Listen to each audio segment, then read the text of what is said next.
ဒီနေ့ဒါနာတော်တက္ကသိုလ်2540ခုနှစ်ဘောဓတက္ကသိုလ်1359ခုနှစ်ပါဠိလာပြီးတော့9ရက်နေ့အစိမ့်နေ့ဝါဆိုလိုက်တယ်ဆိုဘာမှမကြားတော့ဘူးအခုတာရီတော့9ရက်ဖြစ်သွားပြီ25ဆိုဥပုပ်တပတ်ပြန်သွားပြီဘယ်ဘုန်းကြီးအနေနဲ့ပြောလို့ရှိရင်ဘာရင်းကာလဟာတတ္တမှတ်မှပရိယဆိုပရိယပဋိပတ်ဆိုပဋိပတ်တတ္တမှတ်မှကျေးစားတဲ့လာပဲအဲဒီဘာရင်းတုံးလာမှမိမိတို့လိုအပ်တဲ့ပရိယတိဓမ္မကလည်းပရိယတိကိုမရလိုက်ဘူးပဋိပတ်ဓမ္မကလည်းပဋိပတ်တိကိုမရလိုက်ဘူးဆိုရင်ကျုံးတယ်လို့အဲ့ဒါသဘောပေါက်တာမိတို့အကျိုးမဖြစ်အောင်မြတ်ဘုရားကလည်းဒီဝါသနာပြမှာလေသမဏဘဝနာလောကမှာလေအပင်မကြဘဲနဲ့လူသန္တာတစ်ခုကလူသန္တာတစ်ခုလူသန္တာတစ်ခုကနတ်သန္တာတစ်ခုနတ်သန္တာတစ်ခုကနတ်သန္တာတစ်ခုနတ်သန္တာတစ်ခုကဗြဟ္မသန္တာတစ်ခုဗြဟ္မသန္တာတစ်ခုကနိဗ္ဗာန်သန္တာလို့အဲ့ဒီသန္တာချင်းသန္တာချင်းပြီးတော့မှနိဗ္ဗာန်ကိုရောက်ချင်ပါလေဆိုလို့ရှိရင်ကျင့်တာကဒီလိုမှာအမြဲတမ်းဘာကုန်ရှိတာမလို့ဆိုလို့ရှိရင်ပါဠိလိုကတော့သောဝတ္တတတာကိုမြန်မာလိုတော့ပြောလို့ဆိုတဲ့ကိုကြည့်ရမယ်အဲ့ဒီကောင်ကသိကြတော့ကြည့်ကြည့်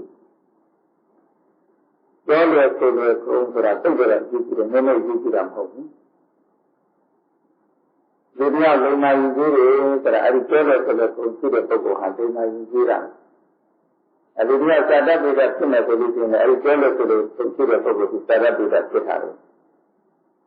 တရားရမယ်ဆိုလို့ရှိရင်အဲ့ဒီပြောလို့ဆိုလို့ဖြစ်တဲ့ပုဂ္ဂိုလ်မှလည်းတရားရတာဒီပြည့်ရမယ်ဆိုလို့ရှိရင်အဲ့ဒီပြောလို့ဆိုလို့ဖြစ်တဲ့ပုဂ္ဂိုလ်မှပြည့်ရတာလေပြောလို့ဆိုလို့ဆိုတာဟာတာမန်မဟုတ်ဘူးဘုန်းကြီးတို့ဒါလည်းကတော့သောသတ္တရာကုံလို့ခေါ်တယ်တာမန်မဟုတ်ဘူးဒီကရာသေးတဲ့ခုတစ်ခုအဲဒီသောသတ္တရာကုံရှိတဲ့ပုဂ္ဂိုလ်ကြီးဒီဟိုက်ကျောင်းတဲ့မှာရှိတယ်ဆိုလို့ရှိရင်အခုရတဲ့ပုဂ္ဂိုလ်ဒီအမတန်လေးကူအမတန်ချမ်းသာတာချပေးတဲ့ပုဂ္ဂိုလ်လည်းအမတန်လေးကူအမတန်ချမ်းသာဒီကနေ့ပတ်သက်လို့ရှိရင်ဘာမှကျိုးတဲ့ပေါက်တဲ့ကြောက်တဲ့ကြားတယ်မရှိတော့ဘူးဝိနည်းဥပဒေနဲ့ပတ်သက်လို့ရှိရင်ဒီတိုင်းမှာဘာမှကျိုးတဲ့ပေါက်တဲ့ကြောက်တဲ့ကြားတယ်မရှိတော့ဘူးအဲ့ဒါနဲ့ပတ်သက်လို့ဘယ်လိုသာရကတစ်ခုပြောမယ်ဆိုလို့ရှိရင်ရသော်ပြတဲ့တုန်းကရာဂဆိုတဲ့ပုံနာကြီးတရားရှိပုံနာကြီးကအမှန်တရားဆင်းရဲကြဆင်းရဲမှာတော်တော်ကိုသူကဆင်းရဲကြအဲ့ဒါနဲ့ပတ်သက်လို့အဲ့ဒီပုံနာကြီးကိုသင်္သာရိပုတ္တရာကိုရမေကြီးကဘယ်လိုရဟန်းခံပေးလိုက်ရဟန်းခံပေးတာလည်းတခြားကြမဟုတ်ဘူးသူကသူကြီးကြီးကိုသိလို့ဆိုတော့မှအဲဒီကြီးကလည်းပတ်သက်လို့ရှိရင်လည်းသင်္သာရိပုတ္တရာကိုရမေကြီးကအသိဉာဏ်တဲ့စံပြပုဂ္ဂိုလ်တစ်ပါးရဲ့အဲ့ဒါဒီလိုလည်းသင်္သာရိပုတ္တရာကိုရမေကြီးကိုအသိပါအဲ့ဒါရဆိုတဲ့ပုံသားကြီးကဒီနန္ဒာတော့ကြောင်းမှလာတော့မှကိုတော်ဒီအမှုပြုကြတော့မှဘုရားဥစ္စာလုပ်ကြတော့သူကမှုပုံသားကြီးကတကယ်ရဟန်းခံနေတာဒီလိုဘယ်လိုမှလည်းရဟန်းခံပေးလို့မရှိဘူးအဲဒီတော့ပုံသားကြီးအရှင်းလုံးလို့ပုံသားကြီးသုံးကြုံလောက်နေတာလေရဟန်းခံနေလို့ဘုရားရှင်ကလည်းမြည်ကဒီနေ့တတ္တလောကကိုဉာဏ်နဲ့ကြည့်တော့အဲ့ဒီပုံနာကြီးဉာဏ်နဲ့မှထင်ပုံနာကြီးယဟန္တာဖြစ်မှာကိုမြင်တယ်။ဒါပေမဲ့သူ့ကိုယဟန်ခံပြီးတော့မရှိဘူး။အဲ့လိုဆိုတော့ဘုရားသဘာဝနဲ့တရားမျိုးကိုစိုက်ကြည့်တယ်မြည်ကကြွလာ။ပုံနာကြီးကိုလို့တယ်ဒီတမန်ရတာကျေလာပြောပါလို့ဗျာပြည့်အလိုကြည့်လာတယ်တတိတော့အားလုံးအလိုကြည့်တာယဟန်ခံနေတယ်ယဟန်မခံရလို့အဲ့ဒီအလိုတခုမကြည့်ဘူး။အဲ့ဒါမှလည်းရသော်ဘုရားကဘုရားတို့ဒီပုံနာကြီးရဲ့ကျေးဇူးကို တို့သိကြပါရဲ့လားအဲ့တော့စင်တာဘုရားကလည်းမြတ်ကြီးကတတိတော့သိကြတယ်ခင်ဗျာဘာလဲလို့ပြောတော့အဲ့ကျေးဇူးကတတိတော်ကိုသုံးတစ်ချိန်သုံးလာမှုတွေခင်ဗျာအဲ့ကျေးဇူးကိုတတိတော်သိလာတယ်ခင်ဗျာကျေးဇူးကနည်းနည်းသာသာမသုံးလို့တစ်ချိန်နဲ့သုံးတယ်လောင်းပြအဲ့လိုလို့ရှိရင်သင်ကျေးဇူးပြုလို့ရှိရင်အဲ့ဒီဘုရားကြီးဟန်ခံမပေးခြင်းလားဟန်ခံပေးကြပါလေခင်ဗျာအဲ့စင်တာဘုရားကလည်းမြတ်ကြီးတဝိသိစီရတယ်နဲ့အဲ့ဒါအဲ့ဘုရားကြီးကိုဟန်ခံပေးလိုက်အကျိုးကလေးရှိရင်ဒီကျေးဇူးပြုတဲ့ခုံဟာရှိတော်လေးတွေကောင်းကောင်းလို့ကျေးဇူးတဲ့မြဲမြဲနေတာမဟုတ်ဘူးဒါကသာမလေးဆိုတော့ဘယ်လိုကြားဖို့သူကျေးဇူးသာရှိအဲ့ဒါကြောင့်မိမိတို့ဒီလိုဒီလိုလူတွေကကျေးဇူးမသိတတ်တဲ့မျိုးတွေပေါ့အခုသင်လူယဟန်တွေကကျေးဇူးကိုသူ့ကိုသိကြတယ်လို့ဒီလိုကတဲ့ပုဂ္ဂိုလ်ကမိတ္တထုတ်ပြီးဒီဟာဒီမျက်မှောက်ဘဝမှာကိုဒီများတို့အဲ့ဒါပြည့်စည်ဒီလိုလိုတော်တော်များများတွေ့ရလက်တွေ့ပေါ်ပြီးတကယ်အဲဒီကျေးဇူးပြမခံတဲ့ပုဂ္ဂိုလ်ကဘယ်လိုဒီလက်တမာရီပညာရှိလေအဲဒီပြမတဲ့ပုဂ္ဂိုလ်မှာကျေးဇူးကြောင့်ပြမတဲ့ပုဂ္ဂိုလ်မှာထိလေဒီလိုမျက်မှောက်ဘဝမှာလည်းဒီလိုလိုကိုဟောထားတဲ့တရားရှိတဲ့ကိုတန်ဆွဲပါဆိုတာတကယ်ပဲဒီလိုလိုကိုလက်တွေ့တွေ့ရအဲဒီဓာတ်ကြီးပြက်တာဒီလိုတောက်ပြတော့ယောဂတို့ဝိဒနာတွေဖြစ်အကျမ်းမာတွေဖြစ်အဲ့ဒါကြီးတို့တော်တော်များများတွေ့ရကျေးဇူးကိုသိရမယ်သိပြီးတော့ပြန်မဆက်နိုင်ရင်ဒီလိုဆိုငါ့ဘောမှာကျေးဇူးရှိပါလားကျေးဇူးရှိပါလားကျေးဇူးရှိပါလားဆိုတော့သိရတယ်တတိယဆိုတာခေါ်တာပေါ့ဒီလိုစာမှာတတိယကျေးဇူးကိုသိတယ်ပြန်ပြီးတော့သင်္သာမဆက်နိုင်သေးရင်ဒီတတဝိဆိုတော့ကျေးဇူးသူကြည့်တဲ့ကျေးဇူးကိုပြန်ပြီးတော့သင်္သာဆက်တဲ့ပုဂ္ဂိုလ်ကတတဝိပုဂ္ဂိုလ်လို့ခေါ်တယ်အဲတတိယတတဝိပုဂ္ဂိုလ်ကဒီလိုကတဝိပုဂ္ဂိုလ်တော့ဒုံဘောလောကသမိတရားကျင့်တဲ့ဒီဟောတဲ့ဒုံဘောတရားတွေကဒုံဘောတရား၄ပါးလည်းရှိတယ်၅ပါးလည်းရှိတယ်၆ပါးလည်းရှိတယ်အဲ၆ပါးကျတော့ဘာပါလဲဆိုတော့အဲဒီတတိယကတဝိပုဂ္ဂိုလ်တော့ဒုံဘောလောကသမိလောကမှာဒီလိုပါကြည့်ပြီးကိုပြီးကြတော့မှပြီးတဲ့တန်ပြန်ဆက်တဲ့ပုဂ္ဂိုလ်ဟာလေကြာသေးတာလေအဲဒီကြာသေးတဲ့မှာကိုစင်တာတို့ဆိုတာဆိုတော့မြည်ကြီးပါအစင်တာတို့ဆိုတာဆိုတော့မြည်ကြီးကအဲဒီရာဂကိုယဟန်ခံပေးလိုက်အဲဒီစင်ရာဂယဟန်ဖြစ်သွားရဖြစ်တာတော့စင်တာတို့ကတော့မြည်ကြီးကိုစပ်ပြီးတော့ခေါ်သွားတာပေါ့လေသူကပြောလို့ဆိုလို့ဆိုမှသိတယ်ဒါမလုပ်နဲ့ဆိုမလုပ်တော့ဒါလုပ်ဆိုရင်လည်းအဲ့ဒါလုပ်တော့တာပဲ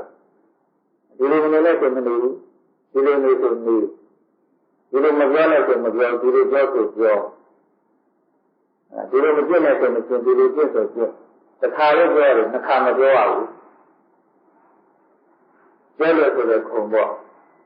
ဟိုမသိလို့မသိလို့ဒီကပြည့်နေတာကတော့ထားလိုက်ပေါ့အဲ့ဒါအသိတာကိုသိတော့ကြဲလို့သိသွားပြီဆိုလို့ရှိရင်အဲ့ဒါမလုံးနဲ့ဆိုမလုံးပါဘူးမပြောနဲ့ဆိုမပြောပါဘူးလုံးဆိုလုံးရတယ်ပြောဆိုပြောရကြည့်ဆိုကြည့်ရအဲ့ဒီပုဂ္ဂိုလ်မျိုးကိုပြောလို့ဆိုတဲ့ခုံရှိတဲ့ပုဂ္ဂိုလ်ကိုခေါ်တယ်ပေါ့အဲ့ဒီပြောလို့ဆိုတဲ့ခုံရှိတဲ့ပုဂ္ဂိုလ်ဟာမြတ်ဘဝမှာလည်းပဲချမ်းသာတယ်သူချမ်းသာကိုရဒီချမ်းသာဆိုတာကနောက်ဘဝမှာချမ်းသာမဟုတ်ဘူးမြတ်ဘဝမှာကိုအဲ့ဒါချမ်းသာကိုရဓမ္မတော်ကနာလောကကြလို့ရှိရင်အပေမကြသေးနဲ့လူချမ်းသာပြန်ရကြရမရလို့ရှိရင်လက်ချမ်းသာနိဗ္ဗာန်ချမ်းသာလို့ပြောရတယ်အဲ့ဒီလိုရတယ်အဲ့ဒါပြောလို့ဆိုလို့ခုရှိတဲ့ပုဂ္ဂိုလ်အဲ့ဒီနဲ့ဆိုတော့အဲ့ဒီသင်္ခါရပြောလို့ဆိုလို့ခုရှိတယ်တစ်ခါကပြောလို့ဆိုလို့ခုရှိတယ်တစ်ခါကလည်းသူကဒီစရတဲ့ဝိတ္တကယဟန်တရားကိုအထုတ်ခြင်းလို့ဝိတ္တဆိုတော့ဒါလည်းကြီးကြီးစားစားနဲ့ဒီတရားတွေကိုသိတဲ့စိတ်ကိုအထုတ်တယ်ပေါ့ဒီလာတဲ့ကျင့်ကြံကိုအားထုတ်တယ်တစ်ခါကဝိရိယရှိတယ်တစ်ခါကတော့သဒ္ဒရာဆုံးရှိတယ်တစ်ခါကဝိရိယရှိတယ်ဒီလိုတစ်ခါပြောလို့လို့ရှိရင်ပြောတာကအော်ငါ့အပေါ်မှာစိတ္တရိရောကလည်းမျိုးကြီးကကျေးဇူးကြီးတယ်အဟံကြည့်ကြတာကိုဟံကြည့်ပြီးတယ်။ရာဇီကလည်းဥပ္ပဒေတရားလည်းဖြစ်တယ်ဟိုပြောလို့ရှိရင်အခုဆိုလို့ပြောရင်ဟံတခါလည်းဖြစ်တယ်ပေါ့အဲ့တော့သူကျေးဇူးကိုငါဆက်တော့အားဖြင့်ငါဒီပေါ်ပေါ်နေလို့မဖြစ်ဘူးဆိုတော့တစ်ခါကလည်းသူကကျေးဇူးကိုသိပြီးတော့ကျေးဇူးပြန်ဆက်တော့အားဖြင့်ဝိရိယထားပြီးတော့တရားကိုသူကပြေးတာအဲ့လိုပြေးတာတော့မကြံမြင့်နေတဲ့သူကအာသောကျင်းကယဟန္တာပုဂ္ဂိုလ်ဖြစ်သွားဒါအလိုလိုဖြစ်တာလည်းမဟုတ်ဘူးပြေးတာလို့ဖြစ်တာအဲ့ဒါကို ကိုဥဒိနေကိုနေလည်းမိမိတို့ကြည့်လို့ရှိရင်အဲဒီသာသနာရောက်လာပြီသာသနာရောက်လာတဲ့အချိန်မှာကျတော့အခုကျောင်းတက်ရောက်လာတယ်ကျောင်းတက်ရောက်လာလို့ဒီကျောင်းမှာရှိတဲ့ဆရာဘုန်းကြီးပြောလို့ဆိုတဲ့အတိုင်းအဲ့ဒါတူတူမတူတိုင်းတာပြောလို့ဆိုတော့ခုကြည့်ရပြောလို့ဆိုတော့ခုကြည့်တဲ့ပုဂ္ဂိုလ်မှာဘာပြီးမှမရှိပြောလို့ဆိုတော့ခုကြည့်တဲ့ပုဂ္ဂိုလ်ကအကြည့်အလုံးကုန်လုံးကျင်းအတရားဝိနည်းဥပဒေနဲ့လည်းဘာမှမကြီးမဆုံးဘူးအကြောင်းနဲ့သိတာဥပဒေနဲ့လည်းဘာမှမကြီးမဆုံးဘူးပြောလို့ဆိုတော့ခုကြည့်တဲ့ပုဂ္ဂိုလ်မှာအကြည့်ဖြစ်တဲ့အကြည့်ဖြစ်တဲ့ဆိုတာကအဲ့ဒီပြောခဲ့ဆိုတဲ့ပုဂ္ဂိုလ်တွေအကြည့်ဖြစ်တာလေပြောတဲ့မလုပ်တဲ့ပုဂ္ဂိုလ်တွေအကြည့်ဖြစ်တာလေဒီတော့မိမိတို့သိရမယ်အခုဒါရပုဂ္ဂိုလ်ဒီကျေးဇူးကိုသိတယ်လို့သိတဲ့အတိုင်းကြံတော့မှဆက်တယ်လို့မိမိတို့လည်းမိမိတို့သိတဲ့မိမိတို့မိဘတွေကျေးဇူးကိုပြန်ကြည့်မိမိတို့ရဲ့တခါဆရာရင်သမားရင်ကျေးဇူးတွေကိုကြည့်အခုတောင်းတဲ့ရလာတော့ကျောင်းမှာရှိတဲ့ဆာချတဲ့ဆရာတွေရဲ့ကျေးဇူးကိုကြည့်အော်တို့ကိုမိဘတွေကလည်းသူတို့စာရေးရေးနေထိုင်ရေးကိုအချို့တော့ခံကြတော့မှငါတာဥပ္ပိငါတာကိုယ်ကြီးဘယ်တော့မှသွားကြတော့မှစာတင်နေတယ်ဆိုတော့မှမိဘတွေကြည့်လို့ရှိရင်သူတို့ကများစာရေးရေးဒီတိုင်းတို့မိဘတွေမှမကြည့်ကြကြပါဘူးအကြည့်ဆိုရင်ငါတာဥပ္ပိနေတော့မချွတ်တရစီရဘူးငါတာကိုယ်နေတော့မချွတ်တရစီရဘူးဆိုတော့မှသူတို့ကအစားကိုအနေထိုင်ကိုအကျဉ်းပင်နှံခံချွတ်တဲ့ခံကြတော့မှသာဝတိနဲ့ကျေးဇူးကိုထောက်တာအဲဒီကျေးဇူးကိုလည်းသိစိတ်ကျေးဇူးကြီးတယ်သိရင်လည်းတော်နာပြီအဲဒါကျေးဇူးမကမ်းရင်တော်နာပြီဒီတော့မိမိတို့တရားဓမ္မရဲ့ကျေးဇူးကိုသိဒီတော့မှအခုဓမ္မစံချက်ပြီးတဲ့ဆရာဓမ္မတွေကျေးဇူးကိုသိကျေးဇူးကိုသိပြီးတော့မှအဲဒီကျေးဇူးကိုသိပြန်မဆက်နိုင်ဘူးဆိုတော့ပြန်ဆက်တယ်ဆိုတာကအခုတရားတော်နဲ့ပြောလို့ရှိရင်ပြန်ဆက်တယ်ဆိုတာကောင်းကောင်းနေချင်းဒီအဲ့ဒါပြန်ဆက်တာပဲကောင်းကောင်းစာရီတီကျိုးသားနေချင်းဒီအဲ့ဒါပြန်ဆက်တာပဲအဲ့ဒီသဘောပေါက်ပြန်ဆက်တယ်ဆိုတာကအစပင်ကကြောင်းစုဒီစီလေးတွေနဲ့ဒီလိုဆက်ဖို့ဝိသုကျင်းတွေနဲ့ဒီလိုဆက်ဖို့မပြောပါဘူး။တိုင်းနဲ့ဘုရားရှင်ပြမြတ်ကြီးပြိဋိဘံသံဃာနီးတော့ဒါနဲ့ဒီသမာဓိအလူတွေတကားတွေပလုံးတွေပုံမှန်တွေရက်ခါတွေကနောက်ဆုံးပြုခဲ့ပြီးကုသလိုက်တဲ့အာမိတာတွေပေါ့ပစ္စည်းတွေနဲ့အောကိုကြီးအဲ့ဒါကျန်နေတဲ့သူများကအဲ့ဒါမြင်နေတင်လာကြတော့မြတ်စွာဘုရားကိုလက်ရှိမှုသိဖို့ပြီးတော့ကြောက်မြတ်စွာဘုရားတရားပြီးတော့တခါဘူးမြတ်စွာဘုရားကိုဒီလောက်တောင်ဒီလောက်ကမှတတ်တော်အနန္တမှန်သမျှတွေရဲ့ဒီပူဇော်ပစ္စည်းတွေပူဇော်တာမတူဘူးပါဘူးဗျာဒီကတော့အောကြပါပဲဗျာဆိုမှမြတ်စွာဘုရားကဘာလို့ရှိတဲ့စိတ်ကအနန္တဘာဘုရားပြောလို့မျိုးကိုအဲ့လိုအာမိတလို့ခေါ်တဲ့ပူဇော်ပဲလို့ဆိုပူဇော်ခြင်းဟာအမြတ်ဆုံးသောပူဇော်ခြင်းကိုပူဇော်ရမြတ်လို့ရလေးစားရမရောက်ဘူးတဲ့စိတ်ကအနန္တအကျဉ်းဟန်ရောက်ကြပြီလည်းအကျဉ်းဟန်မိမ့်မှပြီလည်းအကျဉ်းသူဥပဒကပြီလည်းအကျဉ်းသူဥပတိကမှပြီလည်းဘာဘုရားရှင်ကိုယ်များခေါ်ပြထားတဲ့လောကုတ္တရာတရား၉ပါးအတူရောစွာပြည့်စုံသေးဖို့အားထုတ်နေဆိုလို့ရှိရင်အဲ့ဒီပုဂ္ဂိုလ်ဒီငါဘုရားရှင်ကိုယ်များကြီးကိုအမြတ်ဆုံးသောပူဇော်ခြင်းဖြင့်ပူဇော်ရရောက်တယ်မြတ်လေးရရောက်တယ်လေးစားရရောက်တယ်အဲ့ဒါကိုကြည့်တော့အခုရှင်များတို့သာသနာတော်တွေရောက်လာဘုရားရှင်ကိုယ်များကြီးကြီးကိုလည်းသိအဲ့ဒီဘယ်နဲ့ကြည့်ကိုအများဆုံးတော့ပူဇော်ခြင်းနဲ့ပူဇော်ရဆိုတာလောကုတ္တရာမေဖို့ဒုက္ခအတူရောဆိုတာပြည့်နေမြတ်စွာဘုရားကိုအများဆုံးတော့ပူဇော်ခြင်းဖြင့်ပူဇော်ရရောက်နေပြီအဲဒီမြတ်စွာဘုရားကိုအများဆုံးတော့ပူဇော်ခြင်းဖြင့်ပူဇော်နေရင်လည်းကိုယ်မှာဘာအပြည့်မှမရှိတော့ကျောင်းတဲ့စီကံဥပဒေလည်းအဲ့ဒီပုဂ္ဂိုလ်ဖောက်เสียအကြောင်းမရှိတော့ဒါကိုမကြိုးစားရအကြောင်းလည်းအဲ့ဒီပုဂ္ဂိုလ်မှာမရှိတော့အနေနဲ့မကောင်းကြတဲ့အဲ့ဒီပုဂ္ဂိုလ်မှာမရှိတော့ဘူးအပြောစီအဲ့ဒါမယုံကြည်ကြတဲ့အဲ့ဒီပုဂ္ဂိုလ်မှာမရှိတော့ဘူးဘာလို့လဲဆိုတော့မြတ်စွာဘုရားရှင်ကိုယ်နဲ့ကြည့်ဖို့အမြတ်ဆုံးသောပူဇော်ခြင်းဖြင့်ပူဇော်နေတယ်ဆိုတော့လောကုတ္တရာတရား၉ပါးလို့ဆိုတာရှင်းနေတယ်လောကုတ္တရာတရား၉ပါးဆိုတာရှင်းနေတယ်ဆိုတာက ကိုယ်လည်းယဉ်ကျေးအောင်ဖြစ်နေတယ်နှုတ်လည်းယဉ်ကျေးအောင်ဖြစ်နေတယ်စိတ်လည်းယဉ်ကျေးအောင်ဖြစ်နေတယ်ဒီကအပြင်စိတ်ယဉ်ကျေးအောင်ဖြစ်နေတဲ့ပုဂ္ဂိုလ်လို့ခေါ်တာဒီပုဂ္ဂိုလ်မှာပြောလို့ဆိုတော့ကုန်ရှိပြီးတော့မှသူများကပြောလိုက်လို့ဒီဟုတ်ပါဗျာမှန်ပါဗျာဒီလိုရှိနေတဲ့ပုဂ္ဂိုလ်မှာပြောကြရဘာမှမရှိတော့အပြည့်ပဲပြင်းနေပြီဒါအတိအကျနဲ့တတ်တဲ့အဲဒီစင်တာရုပ်ရပရမကြီးကိုတခါအတိရှိစင်တာရုပ်ရပရမကြီးကပြောလို့ဆိုတဲ့ခုံနဲ့ရှိတယ်ဒီစင်တာရုပ်ရပရမကြီးခုံထဲမှာပြောလို့ဆိုတဲ့ခုံရှိတယ်ဒီများဆိုလို့စင်တာရုပ်ရပရမကြီးကပြောဆိုဆုံးမတတ်တယ်သူများကပြောဆိုဆုံးမလို့ရှိရင်သူကပြောလို့ဆိုတဲ့ခုံရှိတယ်အဲဒီခုံမှာသိကြတော့အကြည့်ကြည့်ဒါကြတော့ဒီနာတိကိုတော့ပြောရမယ်ဒီသင်္ကန်းကညံ့တာပေါ့ညံ့တဲ့ဒီအောင်တော့ညံ့တာပေါ့ညောင်ရိုင်းနဲ့သင်္ကန်းဒုက္ခကရှိတော့သင်္ကန်းဒုက္ခကတူသွားတယ်ပေါ့အဲ့ဒါကိုခဏလေးရကိုယ်ငယ်လေးကမြင်လိုက်တယ်ကရှင်ဗျာကိုယ်ငယ်လေးကလည်းဒီလိုတော့လက်ကြည့်လို့ရှင်ဗျာအရှင်ဗျာသင်္ကန်းဒုက္ခရှိနေကြတယ်ဗျာရှိနေကြတယ်ဆိုတော့ဒီနာတိကိုတော့ပြောရမယ်ဒီဘလောက်ပြောလို့ဆိုလို့ကုန်ရှိတယ်ဆိုတော့ကြည့်အဲ့ဒါကိုယ်လေးနဲ့ဆက်လက်တောင်ဝေးလို့ရက်ကိုသွားဒီသင်္ကန်းတွေကလည်းကျင်းပြီးတော့မှသိမှန်နေတာတွေကျင်းပြီးတော့ဝိတ္တဆိုတဲ့ချိန်မှာဒေသလိုက်တဲ့ပုဂ္ဂိုလ်ရှိမှမဝေးရဘူးကွာကိုယ်ကလည်းဆက်လက်တောင်ဝေးလို့ရက်ကိုသွားလိုက်သွားပြီးတော့မှခုဘက်လေးပြီးတော့သင်္ကန်းကိုတီးပြီးပြန်ပြီးတော့မှယုံကြမ်းပြီးတော့မှသင်လေးရှိတဲ့ပြန်လာပြီးတော့မှလက်ဝှချီပြီးတော့မှဆိုတော့ကောင်းဒီလောက်ကိုပြောရပြီလားမတော်ပါဘူးခင်ဗျာဆိုတော့မှလက်ဝှချီပြီးတော့မှငါတီငါကိုဒီလိုဝိတ္တကိုယ်လေးကသုံးမှပြီဖြစ်ပါစေအဲ့ဒီအဆုံးမဩဝါဒကိုဥထုရဲ့ဗန်စနာတွေအဲ့တော့ဒီစိလာရိဘရကရမြတ်ကြီးကခုံမရုပ်သွားဘူးခုံတိတ်ရှိသွားတယ်အဲ့လိုကိုယ်ငယ်လေးကပြောတဲ့တရားတော်မှာပဲဟလာဥထုရဲ့ဗန်စနာတွေဆိုတော့စိလာရိဘရကရမြတ်ခုံမရုပ်သွားဘူးခုံတိတ်ပြီးတော့ရှိသွားတယ်ဒါကြားတဲ့တွေမှာကိုတခါတည်းရှားပြီးထဲမှာတင်ထား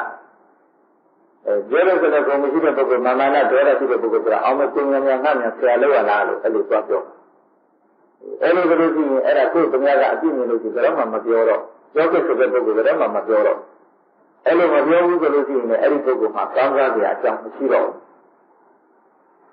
အဲ့ဒါပြောလို့ရှိရင်ပြောပြရတယ်သုံးမောရဒီနေ့ဒီလိုကလည်းမျိုးအဲ့လိုသမ ्या ကိုလည်းသူကလူနာကြီးကြီးတော့သုံးမှတတ်တယ်သူများကခုပြန်ပြောလို့ရှိရင်လည်းအဲ့ဒါအဲ့ဒီလိုပြောလို့ဆိုတော့ပုံရှိတယ်ဆိုတော့အဲ့ဒီပုံရှိတဲ့ပုံဆိုတာသူ့မှာတခါအပေါင်းရှိအဲ့ဒါဆိုတော့အဲ့ဒီရာဂဆိုတဲ့ပုံသားကြီးအဲ့ဒါဖြစ်သွားနောက်ရက်တော်ပြန်နဲ့တွေ့လို့ရှိရင်ကြတော့ရက်တော်ပြန်ကဖြစ်တာတဲ့သူ့ယဟန်က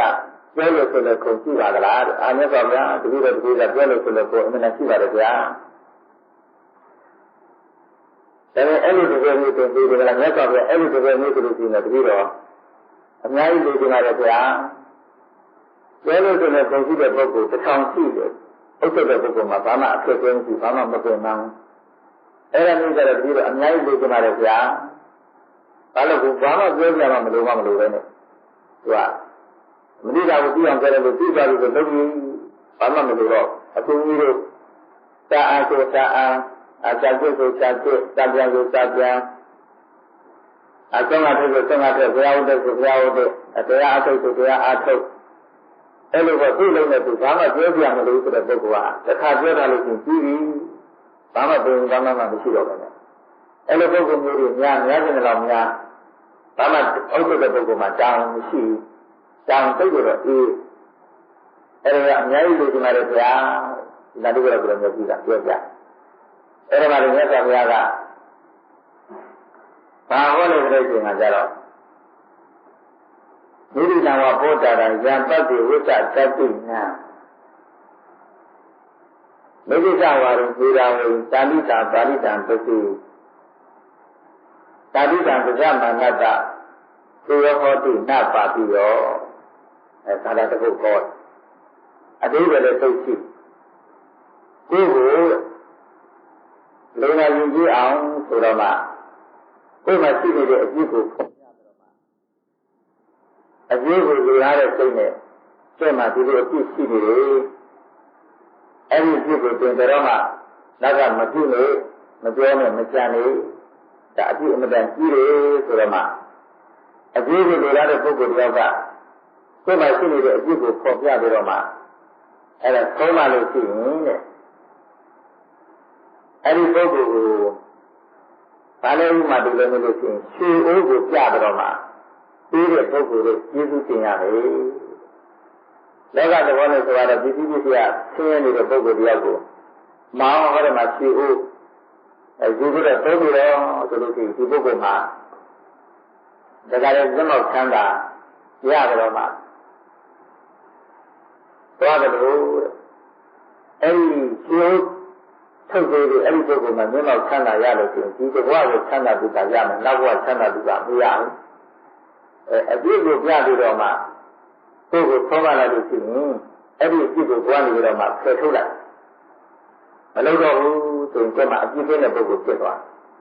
အပြည့်ပြည့်တဲ့ပုဂ္ဂိုလ်ဖြစ်သွားလို့ရှိရင်မြတ်ဘဝမှာလည်းချမ်းသာသမဏဘဝမှာလည်းချမ်းသာနိဗ္ဗာန်လည်းရောက်တယ်အဲကြောင့်လို့အပြည့်ကိုပြပြီးတော့သုံးပါတဲ့ပုဂ္ဂိုလ်ကြတော့ဘယ်နှကရွှေအိုးကိုပြပြီးတော့ပြီးတဲ့ပုဂ္ဂိုလ်ဖြစ်ကြောင်မှဘုရားမှာအဲ့ဒါကျေးဇူးတင်ရမယ်တဲ့မိစ္ဆာဝါဒသေတာဝင်တန်တိတံဓာတိတံတန်တိတံပစ္စည်းအဲ့လိုအပြည့်ကိုပြပြီးတော့မှပုဂ္ဂိုလ်တကားလည်းဖြစ်သွားနာတော့လက်တတိအောက်ဆောင်ကိုမလုပ်ချင်အောင်အဲ့ဒါလုပ်ကြတဲ့သုံးပါတဲ့ပုဂ္ဂိုလ်မျိုးကိုဉာဏ်ရှိမျိုးကိုတို့သိရင်အဲ့ဒါသိကြရမယ်အဲ့ဒီဉာဏ်ရှိမျိုးကနှင်ထုတ်ကောင်မှလည်းအဲ့ဒါခြေထောက်ကိုဆက်ဘာလို့လဲဆိုတော့အဲ့လိုသုံးပါတဲ့ပုဂ္ဂိုလ်ဆိုတာရှားသုံးပါတဲ့ပုဂ္ဂိုလ်ဆိုတာအမှန်တန်ရှားအဲ့အသုံးမအောက်ရတာကောင်မရလို့ရှိရင်ဒီပုဂ္ဂိုလ်ကပုဂ္ဂိုလ်ကောင်းပြီးတော့ဖြစ်ဖို့မလိုဘူးအဲ့ဒီပုဂ္ဂိုလ်မျိုးကိုသိရလို့ရှိရင်ဒီပုဂ္ဂိုလ်မှာမြတ်ပါလေဘယ်တော့မှမယုံမှာပါဘူးမြတ်ပါလေဘယ်တော့မှမယုံမှာပါဘူးဟိုဘုရားပြောမယ်ဆိုရင်အာယုခုတရားကြောင့်မှကိုယ်ကြရတဲ့တရားကိုကြည့်ဒါရုပ်သွားတော့ရှင်းပြီးတော့ဒါသင်္ကြောက်လို့ခေါ်တယ်သင်္ကြောက်နဲ့ထုတ်ထားတာအဲ့ဒီ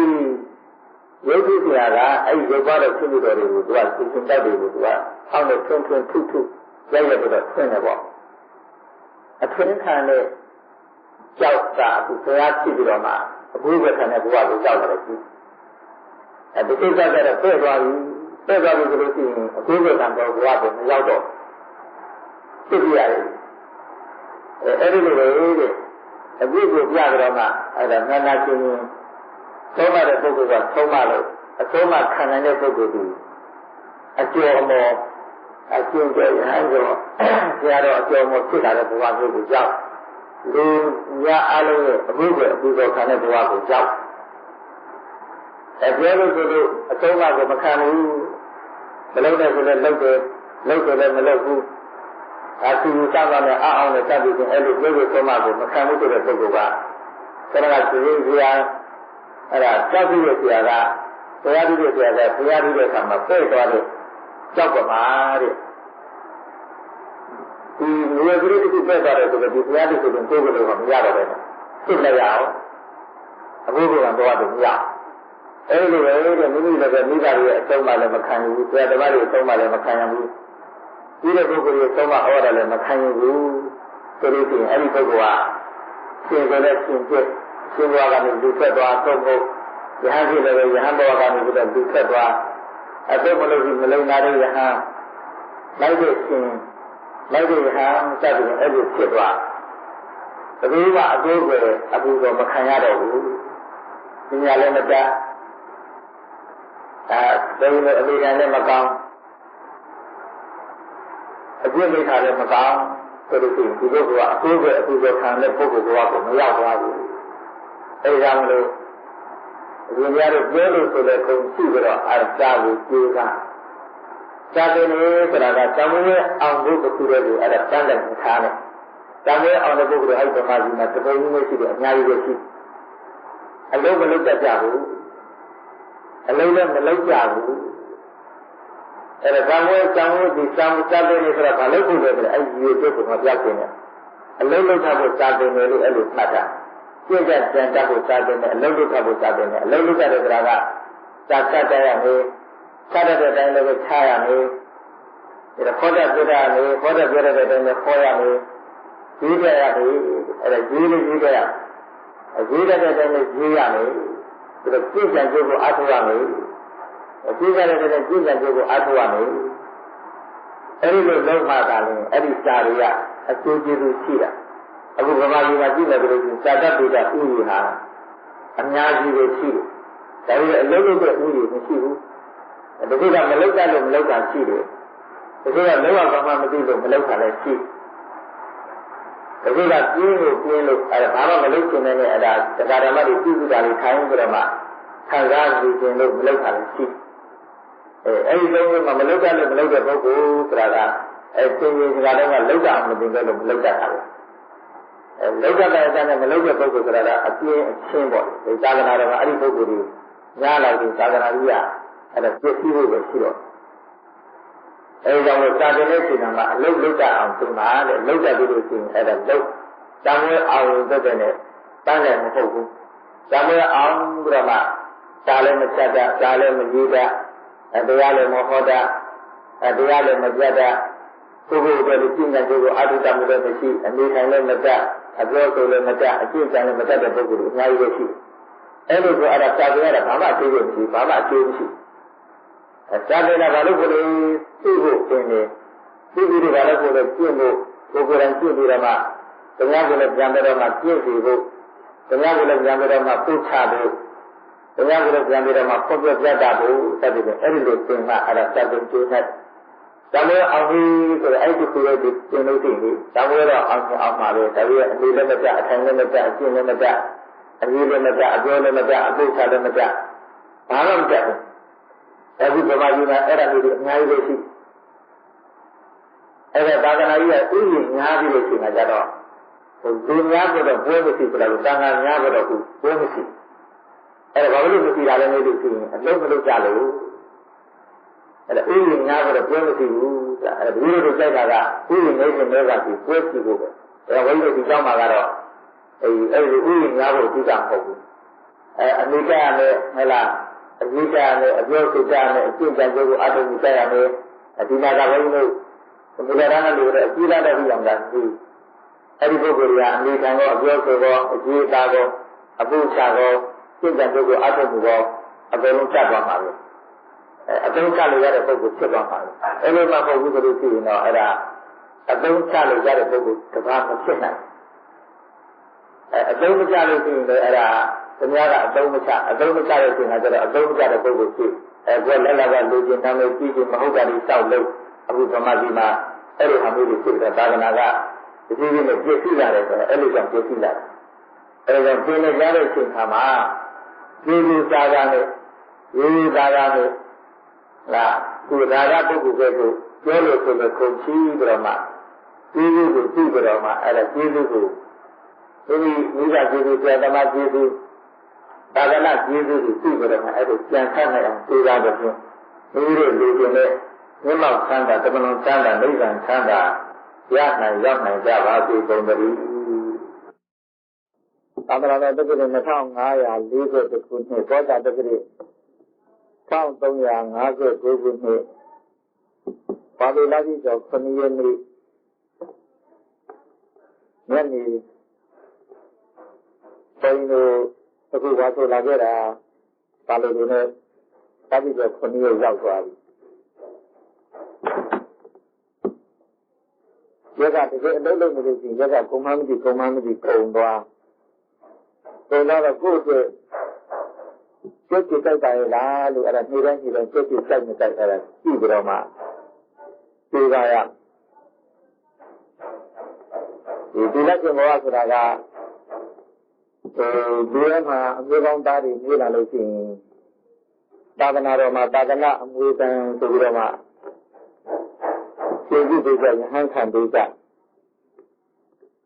ဒါမျိုးဒီလိုဘဝကဝိုင်းတယ်တဲ့ဘဝလို့ဖြစ်နေကြတယ်အမွေဆိုတာနဲ့ပတ်သက်လို့အဲဒီသာသနာအမွေဟာရှင်ဟန်းတွေကခံတတ်တယ်လို့အဲ့လိုဒီတွေကလည်းသိကြပါလားတော်တော်များများကလည်းအဲ့လိုမှတ်ထားကြအဲ့လိုမှတ်ထားပြီးတော့မှအမျိုးကောင်းသားတွေနေလာလို့ရှိရင်တော့အပ္ပတ္တဝမ်းမတ္တတာနဲ့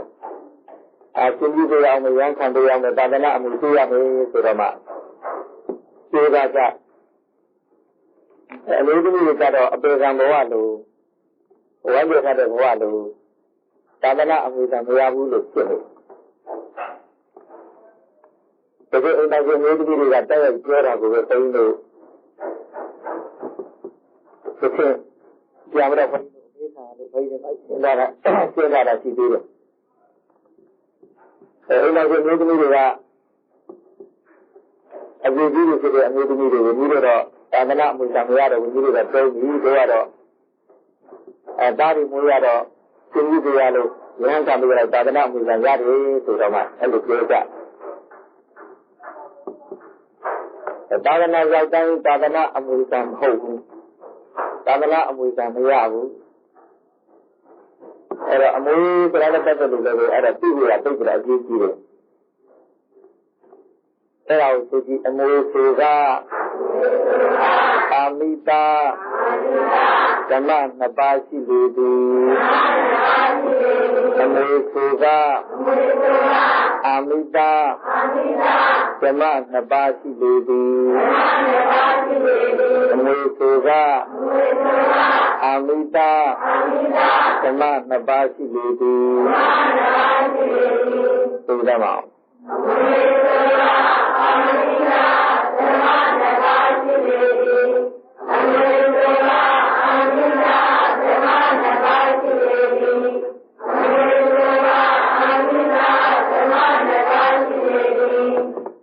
Saya berada di kurang kau tiada. Saya nak yang kita tu, amui tu di menui tu si boi, amui menui berapa le sura, amida amui tema amui menui si le, amida amui tema amui menui le, amui menui si le. Ai amui menui mah, amida amui le, tema amui tanya de. Amida amui le tema amui tanya de sudah mah. Amida sura vale lu choge lu si amida sura Taudia Dea Jisi Chindidi Amida sura Taudia Dea Jisi Chindidi Amida sura Taudia Dea Jisi Chindidi Sudah mau. Amida sura Taudia Dea Jisi Chindidi Amida sura Taudia Dea Jisi Chindidi Amida sura Taudia Dea Jisi Chindidi Amida sura ka Dong sang siya Jisi leya Jisi Dari Amida lo khore Loga dewan pelu si Saya ni kan dengan jauh si Jisi leya Ya dari jadu padu Jisi yang terita di lewe Sa Amida ni Saya juga tidak Amida amui dhamma amui ni ma Amida amui yang nyat dia sudah ma Amida boleh elok senja berada dhamma surah ka balik surah dhamma surah yang bauta Oga thage tiyami ya dhamma surah yang bauta Oga thage tiyami dhamma surah Ya Buddha, Oga thage tiyami.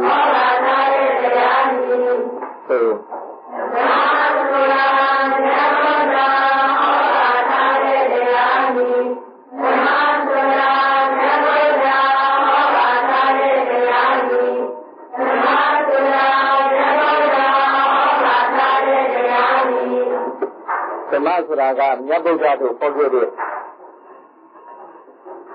Tira bi de. Ero pya ke pera ngi phokyo de. Ni ga ya putita tamo tamakhana setang yorang. Long jong no priya tiya putita tiya ri ara dhamma amui de. Ya ke pera ngi ga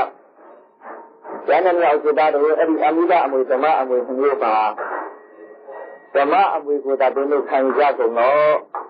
Amida amui ma khan ja ko hin lo soya elo phokyo.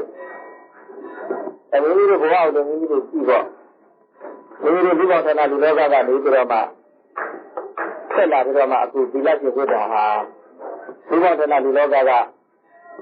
အမိတအမွေလို့ခေါ်တဲ့လောကီမိမိတို့မှာရှိကြတဲ့ယာတုဂုံတုပစ္စည်းအခြေခံပြိတ္တတွေအဲ့ဒါတွေကဒါအမိတတွေအဲ့ဒီအမိတတွေမိမိတို့ကဆွဲလို့ပြီးအဲ့ဒါကိုမိမိတို့သဘောပေါက်မိမိတို့ကရှိကြတဲ့ယာတုဂုံတုပစ္စည်းအခြေခံပြိတ္တအတိုင်းဝိုင်းစသည်တွေအဲ့ဒီအမိတတွေမိမိတို့ဆွန့်လာခဲ့ဆွန့်လာခဲ့ပြီးလက်ကျင်ဘဝရောက်တာဒီလက်ကျင်ဘဝရောက်လာတဲ့အဲ့ဒီအမိတတွေကလိုက်ရှာနေတယ်ဘယ်လိုရှိရင်အဲ့ဒါအတိတ်ကမရှိတော့အတိတ်ကမဟုတ်တော့အကြောင်းကပြည်တော်ကပြည့်စုံလာခြင်းဟာကိုယ့်အတွက်ဒါဒုရမဟုတ်ဘူးလို့သဘောပေါက်တာအများကြီးဆေးရံကိုကြတော့စဉ္ညာခံနိုင်တယ်လည်းလည်းချမ်းသာလာပြီဆိုလို့ရှိရင်အဲ့ဒါလမ်းကြပြောက်ပြီးတော့အဲ့ဒါအောက်ခြေလွတ်သွားတဲ့ဆိုတော့ကျန်းကုတ်ကံကုတ်လေးနဲ့ဒီဒီတစ်ဆက်ဆင်းရဲနဲ့ဆိုလို့ရှိရင်အမေငင်းငင်းနဲ့အပိန်ငင်းနဲ့နည်းနည်းညံ့ညံ့တော့ကြတာခံနိုင်ပြီးတော့မှဟုတ်တယ်လို့ပဲအကြောင်းလေးကံလေးတွေတောင်းလာပြီးအနေခံလေးတွေတောင်းလာပြီးအသုံးဆောင်ပရိသတ်ကပစ္စည်းပစ္စည်းတွေပြည့်စုံလာပြီးဆိုလို့ရှိရင်အဲ့ဒါနည်းနည်းခြေပြားထောက်ပြီးတော့မှအောက်ခြေလွတ်ပြီးတော့မှအဲ့ဒါလို့ဆိုတဲ့အဲ့ဒါဆိုလို့ရှိတာအမိတအမွေကိုပြန်ခံလို့လို့ခေါ်တယ်ဓမ္မအမွေကြောက်သွားပြီဓမ္မအမွေကြောက်သွားပြီအမိတအမွေကိုပြန်ခံလို့တော့ဘာမှမထူတော့ဒီကျောင်းကပရိသတ်ကပြည့်စုံမှုတရားဓမ္မတွေပြည့်စုံမှုတမ်းမစမှုတောင်းမှုနေမှုတိုင်းကိုအသုံးဆောင်ပြီးတော့ကပြည့်စုံမှုဆိုတာဒါတွေကအမိတတွေဒါတွေကတာယာစရာမဟုတ်ဘူးအလုတ်ကျုံတော့ပဲလို့သဘောပေါက်တာဒါအလုတ်ကျုံတော့ပဲငါတို့နေလို့ထိုင်လို့ပရိယပရိသဓမ္မအမွေခံဖို့ရအလုတ်ကျုံတော့ပဲအလုတ်သဘောကျုံတော့ပဲလို့သဘောထားအဲ့ဒါတွေနဲ့အချိန်ကုန်ကြအဲ့ဒီကိစ္စတွေနဲ့မင်းမောပြီးတော့ဒီလိုလို့ရှိရင်အဲ့ဒါဘာမှမထူးဘူးမစင်နေရလာတော့မစင်နေချင်းအမိုက်တွေကလာတော့အမိုက်တွေချင်းငွေလေးရလာတော့ငွေလေးကမှောင်ရလာမှောင်လို့ဆင်းလာတယ်ဘာမှမထူးတော့အများကြီးကအဲ့လိုလမ်းကပြောင်းနေတဲ့ဒီလက်ရှင်တွေအများကြီးပဲဒီလက်ရှင်ဥယျာဉ်မြန်မာပြည်မှာမဟုတ်ဘူးဒါပေမဲ့ဘာအမွေပဲခံနေကြလို့ဒီလိုဘုန်းကြီးတို့ပြရတယ်ပြောလို့ဒီနေ့အဲ့ဒီအမိတအမွေနဲ့ပဲနှင်းမောပြီးတော့မှအမိတအမွေနဲ့ပဲတို့ကြရနေကြတယ်ဘာမှဟုတ်ဒီကတိအလုံးမရှိဘူးအလုံးမရှိကြအလုံးကဒီကကျင်လောကအနေနဲ့ကြည့်လို့ရှိရင်ပရိယတိဆိုရလို့လည်းမမေရရသင်္ချာချာမပေါ်လာဘူးပရိယတိအနေနဲ့လည်းသင်္ချာချာမမောတယ်လို့ရမပေါ်လာဘူးတောက်လိုက်တယ်လို့ရှိပါလေတောက်လိုက်ကြည့်ရှိလို့အဲ့ဒါဘာအမွေနဲ့အချိန်ကုန်နေတာလည်းပြောမယ်ဆိုလို့ရှိရင်တော့အဲ့ဒီအမိတအမွေနဲ့အချိန်ကုန်နေတာပဲတရားဓမ္မကိစ္စလောကကိစ္စကြောက်ကံပရိဘောဂကိစ္စသမှုတောင်းမှုကိစ္စအဲ့ဒါတွေနဲ့အချိန်ကုန်နေကြအဲ့ဒါကိုမိမိတို့ကသိကြတော့မှမိမိတို့လမ်းကမပြောက်စေနဲ့လမ်းကပြောက်သွားရင်လည်းအဲ့ဒါလမ်းတိုင်းနဲ့လမ်းကပြောက်ရင်တော့အဲ့ဒါ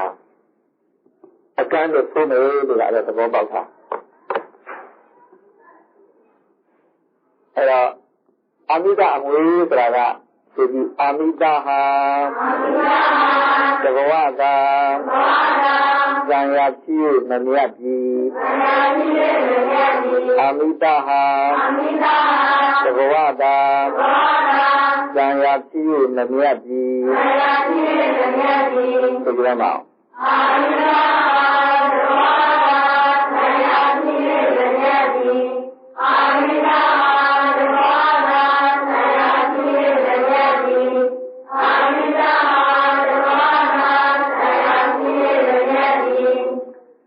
အမိဒအမွေရတဘဝသာပဲစံရဖြစ်လို့မမြတ်ပါဘူးတဲ့အဲတဘဝသာမိမိတို့မလုပ်နဲ့ဒီလိုဌာနဒီလောကကမိမိတို့အမိဒအမွေတွေမလို့ကျလို့ဆိုတော့မှရှိပြီးသားအမိဒအမွေတွေကိုပဲစွန့်ပြီးတော့မှဒီလက်ရှင်ဝတ်လာပြီးတော့မှအဲ့ဒါဒီလက်ရှင်ဘဝမှာရတဲ့အကြောင်းကံပရိဘောဂတို့မိမိတို့မှာရထားတဲ့ဘောဓုဂုံတို့လက်လာဘတို့တရားဓမ္မအတိုင်းဝိုင်းလို့နဲ့တာယာနေလို့ရှိရင်အဲ့ဒါအမိဒအမွေမှာနှင်းမိုးနေဘာမှမထူမစင်နေရလားမစင်နေပြောအမိုက်တွေရလားအမိုက်တွေပြောဒါလိုအမြင်များတူရလားညဉ့်ရတယ်ခုတော့ပြောဘာမှမထူတော့ဘူးက ဘောကဆံရဖြစ်လို့မမြတ်ပါဘူးတဲ့အဲ့ဒီသဘောဆံအနေနဲ့အချိန်ကုန်သွားလို့ရှိရင်လည်းအမှန်တန်သိလာတယ်နည်းနည်းလေးကအဲ့ဒီဘဝကပိုနှင်းလာတယ်သူကဘာလို့လဲဆိုတော့သူများတွေစုတန်းပေးထားတဲ့ကျောင်းဆောင်ပရိဘောကအသုံးဆောင်ပရိဘောကတွေနဲ့ကိုကမြင်မိုးနေတယ်ဆိုအဲ့ဒါမှနှခါနာတယ်အဲ့နှခါနာမဖြစ်အောင်အဲ့ဒါကြိုးစားကိုကပေးထားတဲ့တောင်းကိုအဲ့ဒါကြည်ပြင်းထမ်းဆောင်ဟိုတရားတော်တွေကဒီလိုကိုလှူထားတယ်အခုတိမ့်ကုန်အဲ့ဒါတောင်းကိုကြောင်းကြီးဆောက်လုပ်ပြီးလှူထားတယ်မိမိတို့အဲ့ဒါနဲ့စိတ်ကြပြီးတော့မှမျောပြီးတော့မောပြီးတော့ဒီလိုမဟုတ်ဘူးဒါတို့ကတရားတော်တွေကလှူထားတာကအာမျောပြီးတော့လှူထားတာလေသူတို့ကဒီပစ္စည်းတွေမမဲ့မောဘောပဲနဲ့ဆက်လာကဘာလို့ဒီလိုဆက်လာလဲအဲ့ဒီပြတ်တဲ့မေဖို့နိဗ္ဗာန်ကိုသူတို့ကစော့တာသူတို့ကမေဖို့နိဗ္ဗာန်ကိုသူတို့ဆက်တဲ့ပစ္စည်းတွေမလို့တဲ့ပစ္စည်းတွေမိမိတို့ကတခါလဲတာယာပြီးတော့မှ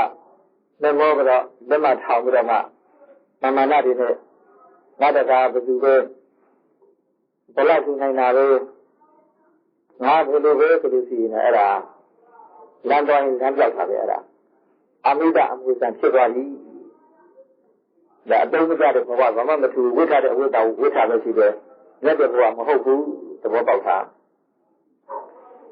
အဲဒီအမိဒအမှုကဆိုကြည့်မကံတတအပေချာဒုက္ခဆင်းရဲမမြတ်ကြီးမကံတတအပေချာဒုက္ခဆင်းရဲမမြတ်ကြီးမကံတတအပေချာဒုက္ခဆင်းရဲမမြတ်ကြီးဒီသမော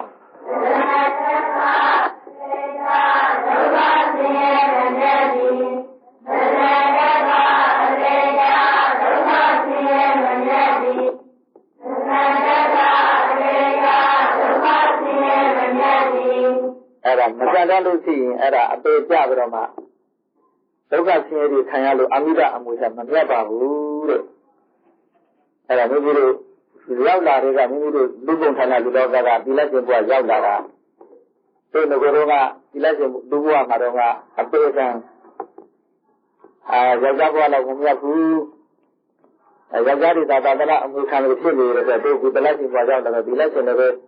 သာသနာအမှုဆိုတာမေဖို့နိဗ္ဗာန်ဆိုတာကရှင်းလို့ဒီမှာရရှင်းလို့ရမယ်ဟမ်းလို့ရမယ်အမျိုးသားမှုလို့ရမယ်မဟုတ်ဘဲနဲ့ရှင်းတဲ့ပုဂ္ဂိုလ်မှာရမယ်အဲဒီတော့ငါတို့ကလာတဲ့ကဓမ္မအမှုခံရင်လို့လာတယ်ဆိုတာသဘောပေါက်ပြီးတော့မှကိုယ်မှာရှိတဲ့မာနဒေါသအိတ်တမစ္စရိယာတွေကိုလုံရအမျိုးသမီးတွေကပြောတဲ့စကားကနားထဲမှာခဏခဏကြားရအောင်အမျိုးသမီးတွေဟာအမျိုးသမီးစိတ်အပြည့်စုံထားရင်အဲ့ဒီအမျိုးသမီးကမကောင်းဘူးတဲ့အဲ့ဒါမြင်လို့ပဲသိမှတိုးတော့မသိဘူးဟုတ်လားဟမ်မျိုးသမီးတွေအမျိုးသမီးစိတ်အပြည့်စုံထားရင်မကောင်းဘူးတဲ့အဲ့ဒီမျိုးသမီးယောက်ျားစိတ်တွဲတစ်ပြက်လောက်ဝင်ရတယ်တဲ့ဘာလို့လဲဆိုအမျိုးသမီးစိတ်ထားလို့ရှိရင်အဲ့ဒါသူများမနာလို့တဲ့အိတ်သားတို့အဲ့ဒါဝန်တိုးတဲ့မစ္စရိယာတို့အဆောင်ကြောင်းတဲ့သဘောတို့အများများတွေတဲ့သူကအဲ့ဒါကိုကိုယ်ကနေကတော်လှန်ရမှာအမျိုးသမီးတွေကသူကလူ့ဘဝနဲ့လူလောကလာတဲ့အဲ့လိုအမျိုးသမီးဘဝမျိုးကိုမတူချင်လို့လာတယ်ဆိုတာကိုကစံပြတ်ဖြစ်ကိုရှိနေတဲ့ဒီလက်ရှင်နေအချင်းချင်းအပြတ်နဲ့တရားတဲ့ခါတော့တကယ်ဒီလိုဆင်းနဲ့ညီမအရင်ကတည်းကမှန်တယ်လည်းဘုလို့ဆိုတော့ညီမအရင်ကဘာမှမထူဘူးဒါလက်တော့ပဲအဲ့ဒါတမီးရဲ့နေရာတွေဖြစ်လာပြီဆိုတော့တကယ်ကိုက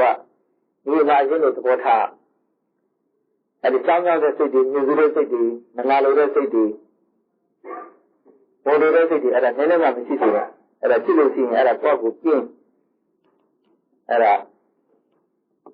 မပြောလို့ရှိရင်အဲ့ဒါဒီအများလောကထဲမှာအများသဘောနဲ့ဘာမှမထူးတော့သူကဒီလက်ရှင်သတ္တလက်ကိုထောင်တာကအဲ့လိုသဘောတွေဖြစ်နေလို့အဲ့ဒီသဘောကနေလွန်မြဲလွန်မလားဆိုတော့ထောင်တာပြီးတော့ဒီအဲ့ဒီဘောကမလွန်သေးဘူးအဲ့ဒီခြေနေလည်းဘာမှမထူးသေးဘူးဒါကြောင့်ဒီလက်ရှင်နေလည်းအများဒီလက်ရှင်နေလည်းဘာမှမထူးသေးဘူးအဲ့မထူးသေးဘူးဆိုရင်အဲ့ဒါမဟုတ်သေးဘူးသူကမင်းသားတစ်ဆောင်ဆိုဒုနာတစ်ဆောင်ပဲအကုန်ကြားတာပဲဒီလက်ရှင်ကြောင်းအကြောင်းတွေဘုရားတို့ကဘာပြောညာပြောအခုဒုနာစီပြောရတာပဲတို့ကအကုန်ကြည့် Ega, Tunia Tumala to the Lotavera. I'm feeling in a good fellow, you may see the Vera. A data with a king. Tama Amui, Ragati, Tama Sura, One Yagua, Dayachi, Yaditi, Tama Sura, One Yagua, Dayachi, Yaditi, Tama.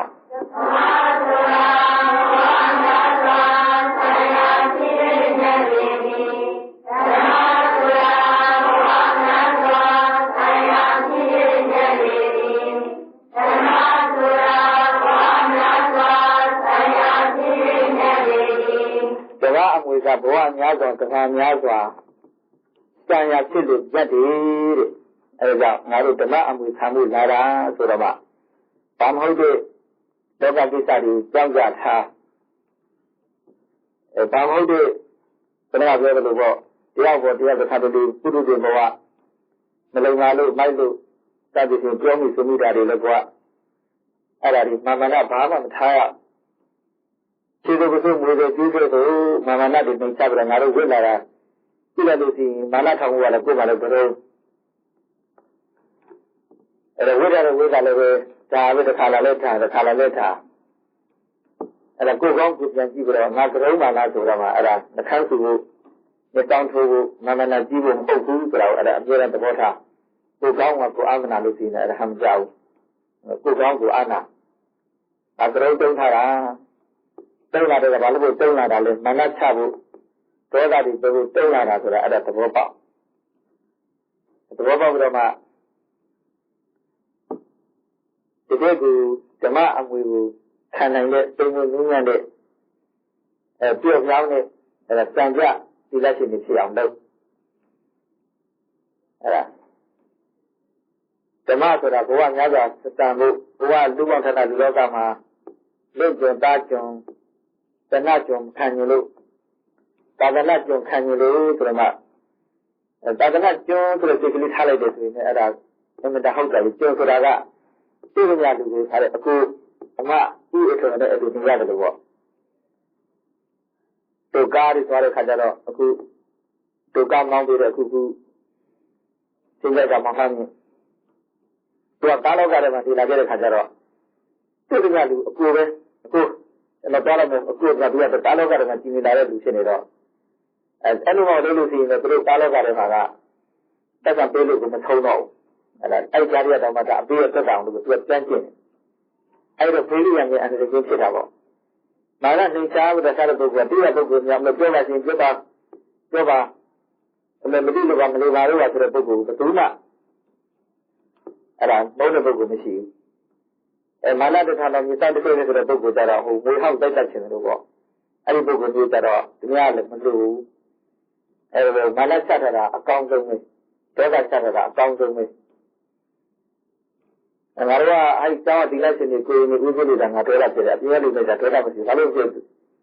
The last so much that law over a bit of them gone to another total city. If you know not like your children of your other political canon. Madonna, Madonna, Madonna, Madonna, Channel with the Kakan, piece of sheep.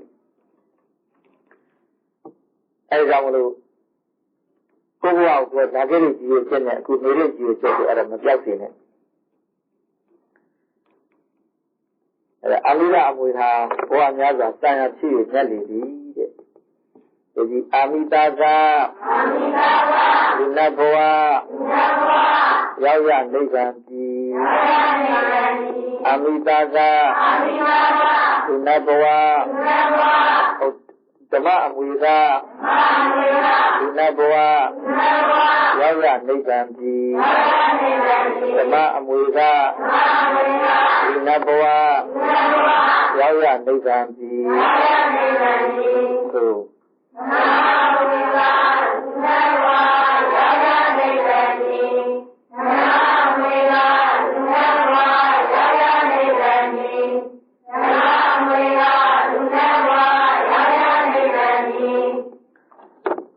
ဓမ္မအမွေကမိမိတို့လူဘဝမှာလူချမ်းသာနတ်ဘဝမှာနတ်ချမ်းသာနိဗ္ဗာန်ချမ်းသာကိုဒါသိကြတော့ရောက်ပြီ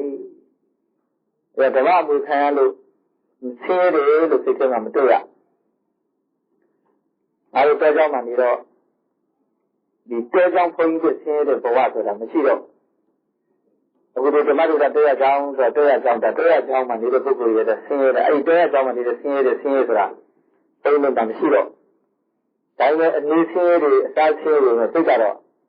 အမှန်ချမ်းသာအမှန်အေးချမ်းကိုယ်မှလည်းဘာမှမနှက်ကြီးတယ်လည်းမရှိတော့ဒေါသကြီးတယ်လည်းမရှိတော့အနေဆင်းရဲတွေအစားတောက်ဆင်းရဲတွေအဝိဇ္ဇာဆင်းရဲတွေဒါပေမဲ့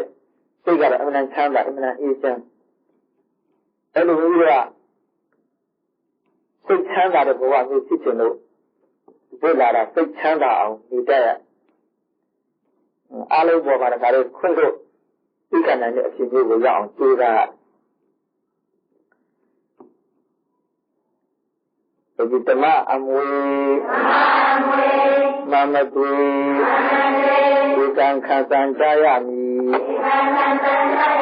ဓမ္မအမွေမမတုဒီကံခံစားကြရမည်သို့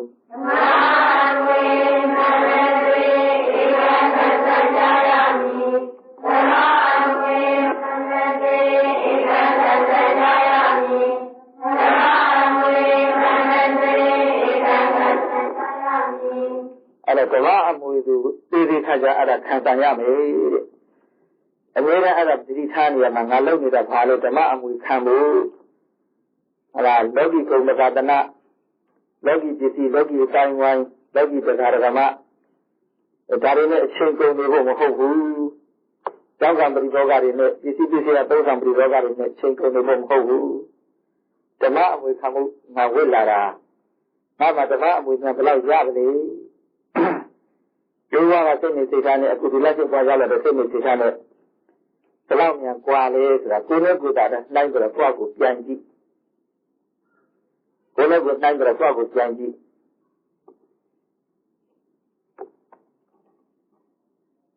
အဲဒီကြောင့်မလို့ဓမ္မအမွေခံဘဝကိုသဘောပေါက်အမိဒအမွေ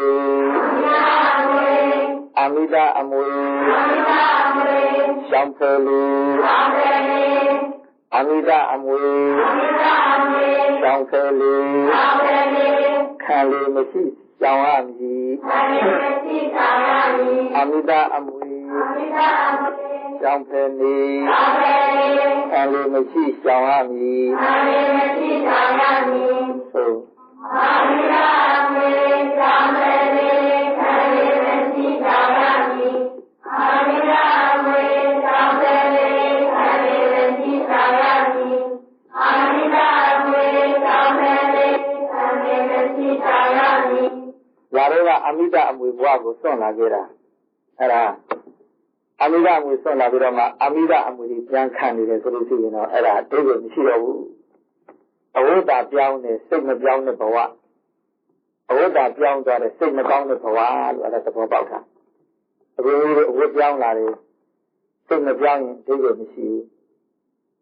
အဝိဒ္ဓပြောင်းလာတဲ့စိတ်မကောင်းရင်လည်းအတိတ်ကမရှိဘူးအဲ့ဒါကြောင့်မလို့အဲ့ဒါအဝိဒ္ဓပြောင်းနေစိတ်ပြောင်းမှဖြစ်နေစိတ်ကောင်းမှဖြစ်နေအဲ့ဒါကိုသဘောပေါက်တာအဝိဒ္ဓပြောင်းတာဟာစိတ်ပြောင်းဖို့ပဲအဲ့ဒါငါရဲ့စိတ်တွေကမာနဒေါသစိတ်တွေဟာအဲ့ဒါမစ္စရိယစိတ်တွေဟာလူဘဝနဲ့ဘယ်လောက်ကွာလဲလို့အဲ့ဒါကိုယ့်ကိုကြည့်ဒီအခုဝါအဖြစ်ဆိုတော့တခါလေတဏှာရပြီဒီလက်ရှင်ဘုဒ္ဓဝါအတရားဖြစ်ဘယ်လောက်ကြီးပြီဆိုတော့အတိတ်ကြီးတဲ့ဝါကြီးတာတွေသွားပြီးတော့ကြည့်နေတယ်အတိတ်ကြီးပြီးတော့အဲ့ဒီတော့စိတ်ကမကြည့်ရင်လည်းအဲ့ဒါအချင်းကြီးတည်ကြည့်လိုက်တယ်အတိတ်ကြီးပြီးတော့ဝါကြီးရင်လည်းအဲ့ဒါအချင်းကြီးအကျဉ်းဝါကြီးတာကြီးပဲလက်သားကြီးကြည့်လိုက်တယ်ဒီဘုရားသာသနာမှာအခုဒီလက်ရှင်တွေကိုပြောကြတာမလို့ဓမ္မပဒဖြစ်နေတော့အကြည့်အပိုင်းမှာဘယ်လိုဒီထားလေးပါလာလဲကောင်းကျိုးကံများပြီးသူ့ကိုဖြည့်ကြီးမခေါ်ဘူးဟလားဒီလက်သမารီပညာတို့ကိုဉာဏ်ခံကတည်ရမှာဖြည့်ကြီးခေါ်တယ်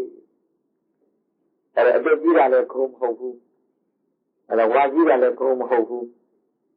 တကယ်အသိဉာဏ်ညာပညာကြီးမှသီလသမာဓိပညာကြီးကြီးမှဒါခုံလို့ခေါ်တယ်အဲ့ဒါဓမ္မအမွေဆိုအဲ့ဒါကိုခေါ်အဲ့ဒါကြောင့်မလို့ကိုယ်အမွေခံဘဝကိုကိုယ်ကနေပြီးတော့တည်တည်ချာချာပြီးပြီးတော့မှအားလုံးဒီဘာအမွေခံနေတာလဲဆိုတော့ဒီနေ့